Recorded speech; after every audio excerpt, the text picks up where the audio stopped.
Je n'ai pas évoqué la notion de liberté spécifiquement en parlant des réformes. Je vous ai dit que les réformes, pour moi, constituent la solution à nos problèmes qui sont caractérisés par nos insuffisances. Plus particulièrement en ce qui concerne les libertés, je n'ai pas l'impression, je ne le vois pas ici, que les réformes nous ont fait perdre notre liberté, la démocratie ou la liberté tout court.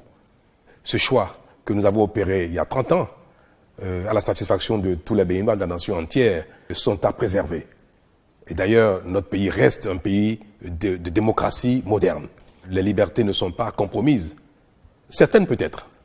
Et je peux vous le dire, pour moi, et quand j'observe mon pays, j'observe la manière dont les choses évoluent, le pays change tout doucement à nos yeux, je n'ai pas l'impression que nous avons perdu la liberté de faire ce qui est permis et compatible avec l'intérêt général. On a peut-être perdu la liberté de faire impunément ce qui n'est pas compatible avec l'intérêt général ou ce qui est préjudiciable à l'intérêt général. Je pense que ça, oui. On a perdu cette liberté de faire des choses impunément.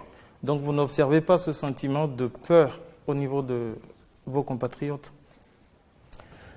Mais avoir la crainte de la reddition de comptes, pour moi, n'est pas quelque chose de contraire à une nation moderne, organisée, de démocratie et de liberté. Que les gens, aujourd'hui, soient convaincus et aient peur de devoir rendre compte de ce qu'ils font, pour moi, c'est une bonne chose. On peut choisir d'enfreindre les lois de la République, mais il faut être disposé à en répondre. Alors les gens ont peur de quoi? Ils ont peur de faire quelque chose qui est permis et qui est compatible avec l'intérêt général, ou ils ont peur de faire des choses interdites, des choses non compatibles avec l'intérêt général.